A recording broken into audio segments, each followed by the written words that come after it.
niyo yung parang yung mga sa lyrics pa lang, ginawa ko siyang, hindi lang awitin, hindi lamang worship, ginawa ko siyang prayer. Kaya sabi ko, in one time na narinig ko siya, hindi ko mapigil, luha ko ng luha doon. And I just wanna thank God kasi pinakita niya talaga sa akin na sa mga pagkakataon na nagde-desire tayo para sa sarili natin, kaligayahan. And when you seek the face of God, yung parang in your heart talaga nasa, Lord, alam ko na kung ano yung pupuntahan ko, alam ko, I need to make a big decision in my life na pwede kong pagsisihan, pwede kong ikagalak, pwede ikalugod ng Diyos, pwede ikasakit ng damdamin ng Diyos. Pero nung pumunta po ako doon, no, buo sa puso ko na kabalik ako ng buo. Buo sa puso ko na maninindigan ako kung saan yung pangarap ng Diyos sa buhay ko. Nakaya ko po yun, hindi, nakaya namin lahat yun, hindi dahil sa lakas namin, kundi dahil sa tulong ng Diyos. Siguro, maybe you can give me a few minutes para i-share ko lang yung parang message. Sabi niya dito po, ang pinakatakot ko po is, He's watching. Nanonood siya sa atin ng ating Panginoon. Amen. Ang lahat po ng ating ginagawa, sinasabi, iniisip, mga pinaplano, alam po ng Diyos.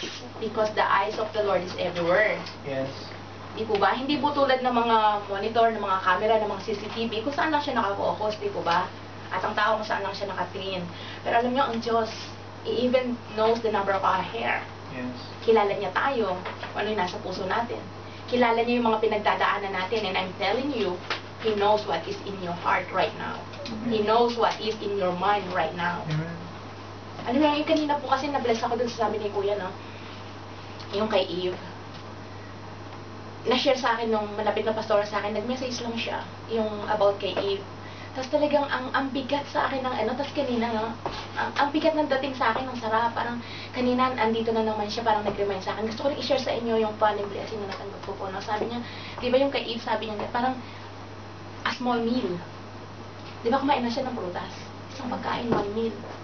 It's very expensive meal. Amen. Na napasa sa ating lahat. Sa ating generation, hindi lang for generation. In all the person who live on the earth. Napasa po siya, di ba? That is bad news. Pero the good news is this. Nung dumating ang ating Panginoong Jesus, nung ibinigay niya yung buhay niya sa atin, di po ba, yun ang pinaka magandang pangyayari sa buhay natin, yung magkaroon tayo ng kaligtasan. Pero depende sa panahas kung tatanggapin natin ang ating Panginoon. Ano yung katulad din po ng nag-share nga, sabi nga, alam ng Diyos kung nasaan tayo. Sa Hebreo 4:13 po, basahin nung gusto magbasa. Amen. 4:13 po. Hebreo 13? Yes. 4:13. 4:13. Basa. Neither is there any creature that is not manifest in His sight. Nawala tuloy kuya. Yan. But all things are created. But all things are naked and open unto the eyes of Him with whom we have to do. Amen. Wala pong makapagtatago sa Diyos. Sabi nga, ang lahat ay hayag at lantad sa kanyang paningin. Di po ba? Kinakailangan po tayong mga Kristiyano pagsubikapan talaga natin na maging tayo huwaran. Di po ba? Sa pananalita, sa ating mga karakter. Tingnan mo. Amen. Kinakailangan po talaga, we must be very careful how we say our words. Katulad nga na sabi ng Kuya kanina, when we start from the middle, we will never know what is the beginning and the end. Maaaring malaman natin yung end. Katulad na natin kanina, sabi nga niya, hindi siya maka-get over. I mean, hindi niya makuha yung kinukwento kay Esther Elsa kasi nga, hindi nga naman niya alam yung storya. And I want that kind of person being honest. Kasi hindi naman po pwedeng makitawa-tawa ka, tapos tawanan na. Ano yun? Tapos di ba nakitawa-tawa ka? So, maganda yung naging tapat ka na parang hindi ko talaga makuha. Di po ba? Katulad nung sa ating sarili po, no? Alam mo, madalas kasi tayo, we are not running to God. We are running on the phone. At madalas sa buhay natin, whether you like it or not, maghahanap tayo ng kakampi. Kasi, pakiramdam mo, tama ako eh. Ako to eh. Huwag niya sasabihin, parang don't put me in a box. Ano ba yan? Pagmasdan nyo kung sino ka. Kung sino kayo, kung sino ako. Yung mga taong tatawag sa akin, yung mga taong gusto magpa-correct. Because I'm straightforward. Kahit gano'n ko kayo kamahal. Sabi ko nga, you will hate me for being like that. You will not love me for being like that. I can rebuke you with love. Heart-to-heart talking. Ate to ate. Kapatid sa kapatid. Nanay to nanay. Pero pag masdan nyo, kung sino kayo, kung sino ako, tatawag yung mga tao na wala akong sasabihin kundi agree. Kilala niyo yung sarili niyo, kilala ko sarili ko. But if we don't know what is the beginning of this problem, we will stand in one words. But take note, God gave us a tool here to listen for both sides. Sabi ko nga lagi, kung sino magiging siya, kung ano yung na-advise mo kapatid. Kung sino magiging siya, ano yung mapapaniwala niya sa isip niya, but when you are standing in the faith, standing in the truth, masasabi mo sa kanya, na kahit nasaktan ka, kahit gano'n na nangyari sa'yo kapatid, mas maganda yun mo unawa at nagmamahal. Amen. Na masaya ba tayo kung may isang nagkakasala? Kung ako, magkakasala ako, tatawanan niya na lang ba ako? Mamahalin o tatanggapin? Mamahalin ka. I mean, it's just about acceptance. Hindi yung kung sino yung nagkamali. Hindi yung kung sino yung nakagawa. Hindi yung kung sino yung makasalanan. Dumating ang ating Panginoon, hindi sa ating mga matutuwid. At lahat tayo walang matuwid. Pinalot lang niya yung katwiran sa atin, bakit tayo naging ganito. And even I myself, I tell you kung sino ako dati. Maaring hindi ako ayoko na makasakit ako ng damdamin ng ibang tao, but deep in my heart, alam ko kung sino ako. Nung wala si Jesus Christ sa buhay ko. Wala akong gustong gawin kundi kabutihan lang. Pero, deep in our heart, you know, may mga bagay tayo na setbacks na lahat tayo, wala namang pwedeng magmalaki po eh. Diba? Kaya alam ng Diyos eh. Walang pwedeng magmalinis. Kahit sabihin ko matino ako ngayon, kahit sabihin yung matino kayo, may mga anak kayo, may mga pamangkin kayo, may mga kamag-anak kayo na pwedeng mangyari. We are all subject into the temptation. We cannot point our finger. Huwag kayong pumayag. Ituturo yung kamay sa inyo na sino kayo. Change your life in the eyes of God.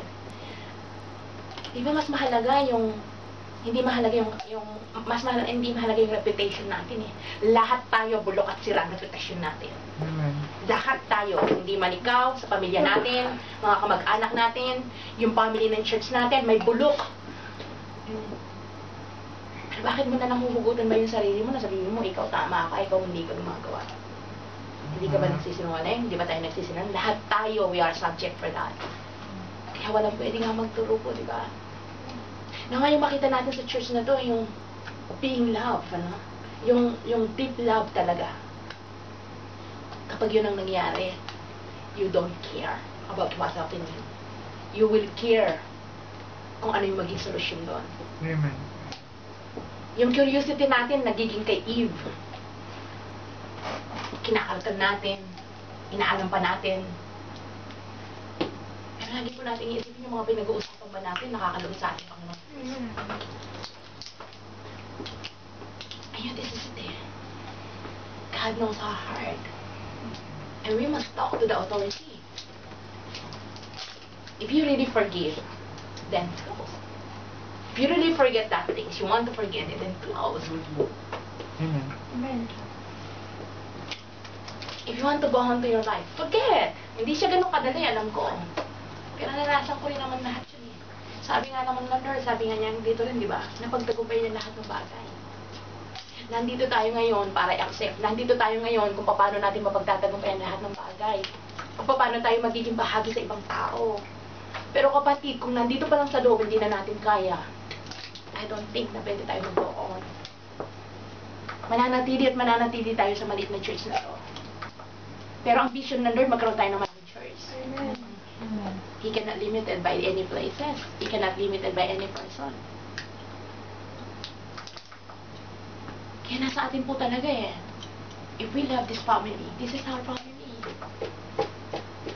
It's not what we can get. Hindi yung kung ano yung makakuha natin, kung ano yung maibibigay natin, kung ano yung makikontribute natin. It's not all about money. Kapatid, kung yung time at prayer mo, hindi ka mo makikontribute, I don't think so. You can give yourself also. Ano, napakahalaga po nun, no? Napakahalaga na, sabi nga, open rebuke is better than secret love.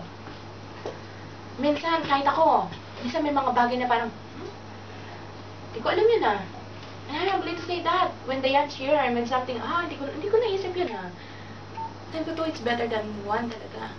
Alam mo kung paano mo lang talaga i-humble yung sarili mo eh. Kung paano mo lang talaga tanggapin yung mga bagay na hinaharap. Hindi ko ako naninermi, gusto ko lang i-share to. Amen? Don't be serious. Sabi nga, being a Christian, our lives are for others to view, sabi nga ganon, para maging buhay na patotoo sa Kanya. Amen? Amen. We need to keep yung relasyon natin. Kasi sabi nga, that they may know us when we love one another. Kasi pag nakita nila yung nagmamahalan tayo, alam niyo sa pamilya, sasabihin ko sa inyo, no, katulad ng dila at saka ngipin. Minsan nagkakagatan niya, pero magdamag, maghapon, magkasama. So, like in our family. Diba? Ganon din. Kahit sa family natin, kahit anong bait niyan, kahit anong bait ng nanay, kahit anong bait ng anak, kahit anong pagpasensya, meron pa rin argument. Amen. Di po ba? Pero the intact is this, family pa rin siya. Tayo, family pa rin tayo. At napakabigat. Alam niyo po, hindi lang tayo dito eh. Pagdating natin sa langit, kasi spiritualize eh. Yun ang hinaharap natin, yun ang pinaghahandaan po natin, di ba? Yung haharap talaga tayo sa Diyos. Amen? Amen. So as we think about this big responsibilities as a Christian, alam niyo po, talaga mag-iingat ka eh. Sa bawat sasabihin. Amen. Di po ba? Sa bawat ikikilos po natin. Lalo na tayong mga tumatayo, no? Napakalaking responsibilities po natin. Hindi lamang ang responsibilities, accountabilities na pagharap natin sa Lord. Ano yung share mo? You share by yourself, by your feeling, by your emotion. Well, hindi natin hinahanap yung sarili natin to feel better when we come to church. Though, it's a part. Pero pag pumunta po tayo ng church, is to give glory to God, to our creation. At kapag binibigay po natin yun, and God promise, He will give back 100 folds. Kung anong mga bagay na binibigay natin sa Kanya, if we give Him time, if we give Him money. Amen? Amen. Sabi po dun sa Joshua, sabi niya sa niya, Joshua was like that he knows the way because God told him, sabi niya ganon, doon po sa Joshua 1:6, sabi po ng Lord doon, what God told him. Be strong and... Okay, pakibasa po. Be strong and a good heart.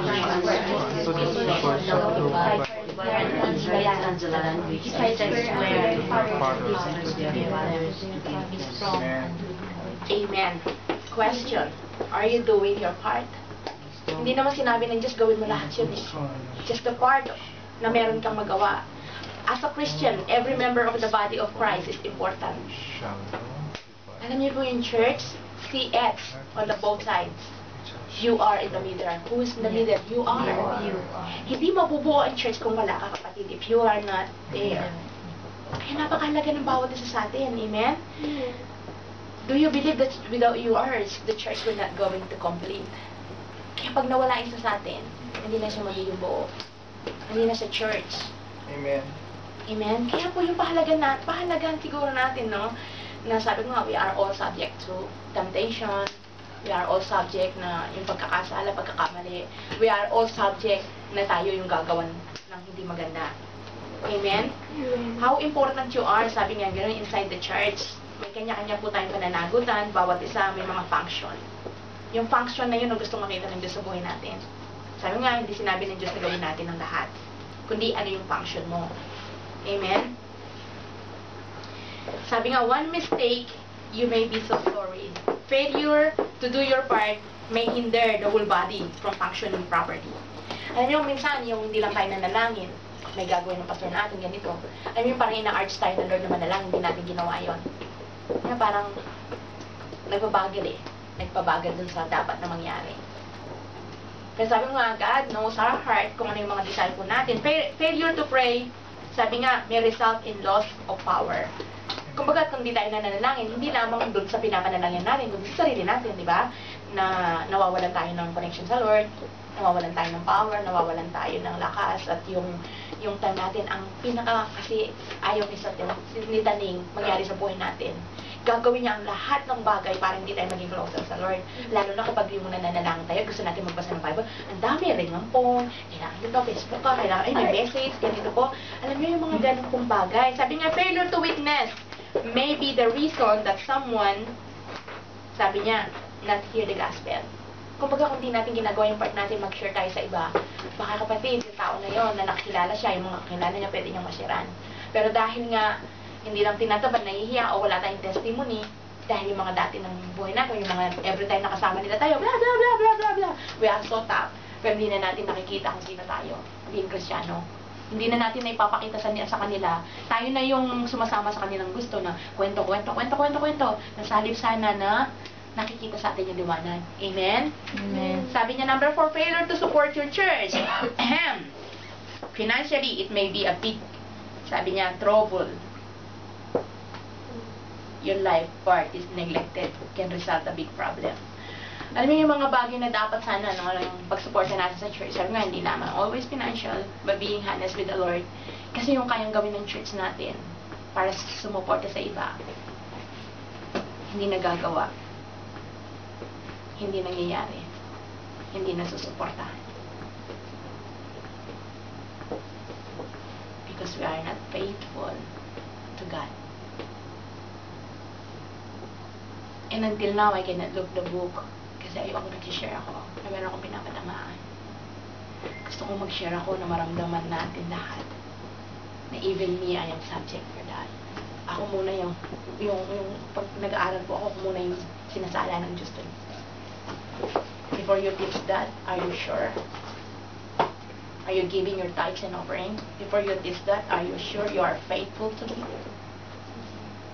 It's not because I'm faithful. It's not because I'm doing my part. It's because I want you to feel kung ano yung nararanasan ko rin. Although I'm struggling sometimes in my financial matter, but I know I have a God that who provides. I know I have a God. Sabi ko nga, I'd rather be struggle and being faithful to God than struggle and unfaithful to God. I'd rather have 90% of the blessing with the blessing of God than 100% without the protection and blessing of God. Hindi ko na nga sasabihin yung sinasabi ng isang sabi niya 90% with blessing o 100% with curse. Hindi na eh, pinalambot ko na lang siya. So, kilala niyo po yung sarili niyo. Kilala niyo po yung sarili niyo doon. Just, sa akin, pagpapaalala lang po, no, na nasa inyo, if you cannot give God, kahit ano pa yung kapatid, worship it, not just for singing. There is no anointing even I share here if I don't do what I preach. There is no anointing if you say you are a Christian and never different from the worldly. It's a challenge. I tell you, this is a challenge. Not a condemnation. I am not here and I don't have the right. I never have the right to condemn. Oh, close your phone.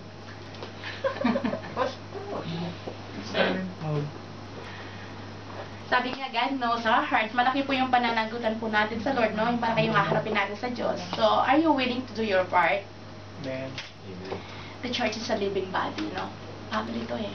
Kanya-kanyang part. Kapatid, may mga part na pananalangin, may mga part and ako, I really want to be a blessing.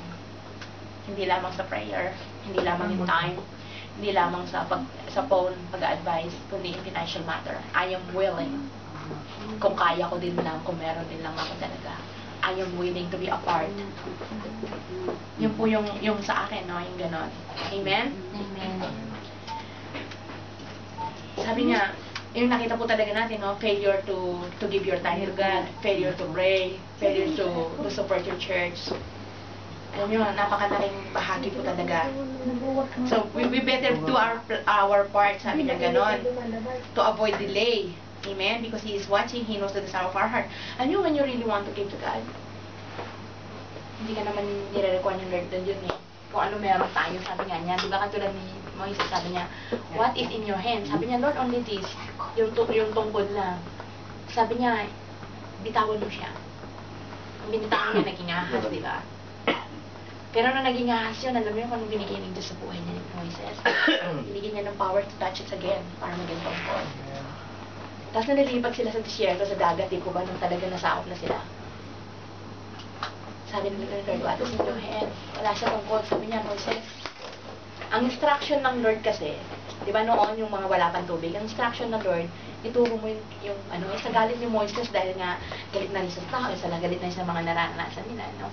Pinalo niya, di po ba? Kaya sabi ng Lord, hindi yun ang instruction niya. Minsan tayo nag-gatin. Forgive, anak, forget. Love your enemy. Help your church. Accept who they are. Pero iba yung ginagawa natin. Be quiet, anak, but we don't do that. Pray, anak, but instead, sabi nga, instead of running to God, we running to the phone. Instead, run to God, we run to a person. Hindi ko sinasabi na ako ang tawagin nyo. Hindi ko sinabi na ako ang mapagkakatiwalaan nyo. Hindi ko sinasabi na ako. But we have our pastor. And you have a choice. Meron kayong, kayo mismo ang nakakaramdam nun. Kayo mismo ang pumipili. Amen? Amen. Alam niyo, sabi nga, ano, yung in the next time siguro na may mga pangyayari sa buhay natin, no? First we pray. Quiet. Di siya ganun kadali, alam ko. Sabi ko nga, we will not going to condemn, but we will accept and love. At hindi sa lahat ng pagkakataon pag-uusapan niyo. When God closes the door, do not try to open it. Amen. You will be paid. When God opened the doors for you as a blessing, no one can shut it. No one can close it. Kaya kapatid, maging mouthpiece tayo ng Lord kung ano yung lumalabas bibig natin, kung ano yung pinapakinggan natin. Mag-ingat tayo. Kasi nag-iiba na yung, di po ba? Eh kahit na ba arrogant yung tao, kahit na wala kang makita pagbabago, but we don't know the desire of the heart. Hindi natin alam ang nilalaman ng puso, kapatid. We cannot judge. Amen. Although we have a discerning spirit, then be quiet. Be quiet. Tell to God. Amen. Tell to those concerned. Di po ba? Amen. Ganun gawin natin kasi alam mo kung tayo na magkakagatan, kung tayo kapatid, magiging magandang halimbawa sa mga tao. Amen. Pero kapag ang isang tao nandito, alam niyo yun, naramdaman niya, itong family na to, mahal ko to. Itong family na to, ganito sila. Gusto kong bumalik. Alam niyo po yun, yung pumunta ka sa church na to, dala-dala mo ang kabigatan, dala-dala mo parang ayoko na lumapit sa Diyos, pero nakita mo, dito pala ako nakaramdam ng kagaanan nung umalis ako sa church na yun. Nakita ko yung mga tao na yun, parang na-miss ko, parang gusto ko yung narinig ko kay Pastor. Parang gusto ko yung verse. Alam niyo po yun, ganon. Pero kung hindi maramdaman ng tao yun, kapatid, ask yourself. I always ask myself for that. Alam niyo, kailangan po kasi natin talaga yun eh. Don't be hurt. Hindi ako nandito para manakit. Nandito ako para padama ko kung sino ako sa inyo. Andito lang ako. Andito lang ako. Kung may nakita na kayo na hinusgahan ko kayo, and please, I love those people that confirm matters. Kung saan salita galing sa akin, just ask me directly. Kung ano yung meaning ko doon, kung sinabi ko ba talaga yon. Di po ba? Ganun dapat eh. And I will do the same. I will tell you frankly, I will call you. Pag hindi ko kayo tinawagan, kahit ano pa yung narinig ko, that means I ignore. Walang pagbabago sa friendship at relasyon natin bilang magkapatid, bilang ate, bilang nanay, bilang ano ba man ito rin sa akin. At hindi ko ipipilit ang aking sarili sa taong ayaw sa akin. Amen. Pero kung kailangan nyo, andito lang ako. Andito lang ako. Just call your name. Let's call the name of Jesus. Jeremiah 33:3. Amen. Silly na yan. Alam nyo, gusto ko lang talagang gusto ko lang buksan ng puso ko rin sa inyo po, kung gaano ko kayo lahat kamahal. At ayoko na may mawala sa atin. Yung gusto ko magsama-sama pa rin tayo in good times and in bad times. Kasi talaga kapag hindi natin napagdaanan yun, talagang mag-iwalay tayo. Hahanap at hahanap talaga tayo ng kakaibang tao. Panibagong adjustment. Pero tayo na yung magmamahalan. Ibalik natin muli yung sigla. Ibalik natin muli yung pagmamahal. Ibalik natin muli yung parang yung joke, yung parang walang yung parang ibalik natin muli. Alisin na natin yung tense, i-close door. Kasi kinlose na ng Lord yun eh. Huwag na natin balikan, kapatid, ha? Mahalin, tanggapin natin ng bawat isa. Be ourselves. Kapag kung tino tayo, tatanggapin tayo ng bawat isa. Ako, I'm so blessed. Kasi hindi ko lang pangarap na alam mo, si Dayan, si Michelle, mga mag-anak ko, si Mama Neng, si Allen.